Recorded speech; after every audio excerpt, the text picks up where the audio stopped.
বাংলায় তিলোত্তমা ধর্ষণের ঘটনার রেশ কাটতে না কাটতে আবারও একই ঘটনা। চায়ের সঙ্গে মাদক মিশিয়ে বেহুশ করে নার্সকে ধর্ষণের চেষ্টা। ঘটনাটি ঘটেছে নরেন্দ্রপুর থানা এলাকার গড়িয়া স্টেশন সংলগ্ন কয়লাপট্টির একটি চায়ের দোকানে। ইতিমধ্যেই ঘটনায় অভিযুক্তকে গ্রেফতার করেছে পুলিশ। ধৃতকে বুধবার বারুইপুর মহকুমা আদালতে পেশ করা হবে। মোবাইল ফোন সহ ঘটনাস্থল থেকে বাজেয়াপ্ত করা হয়েছে একাধিক জিনিস। সেই সমস্ত কিছু পরীক্ষা করে দেখছে পুলিশ।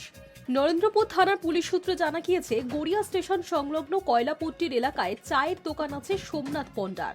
সেই দোকানেই রাত 10টা নাগাদ চা খেতে যান ওই নার্স। এছাড়া ওই চায়ের দোকানের মালিকের সাহায্যেই তার স্বামীর কাছে টাকা পাঠানোর দরকার ছিল বলেও জানান নির্যাতিতা।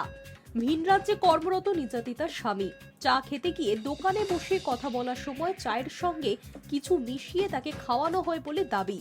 তারপরেই বেহুশ হয়ে পড়েন তিনি। বেশ কিছু সময় অচৈতন্য অবস্থায় দোকানেই ছিলেন। জ্ঞান ফিরতে তিনি বুঝতে পারেন তার সাথে কি ঘটে গিয়েছে। এমনকি তার দাবি, তার শরীরে কোনো পোশাক ছিল না। কোনো রকমে রাত্রি 2:30 নাগাদ পালিয়ে যান তিনি। পরিবারকে ঘটনাটি জানানোর পর অভিযুক্তের বিরুদ্ধে নরেন্দ্রপুর থানায় অভিযোগ দায়ের করা হয়।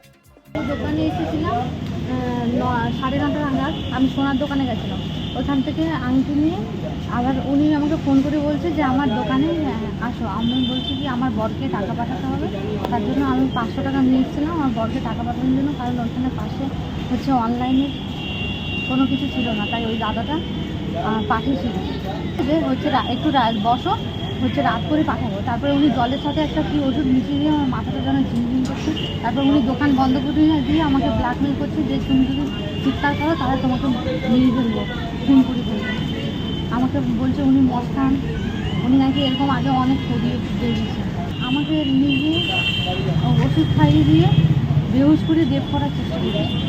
অভিযোগ দায়ের হওয়ার সাথে সাথে অভিযুক্তকে গ্রেফতার করেছে পুলিশ।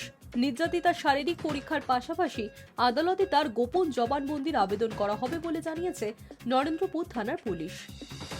High news network.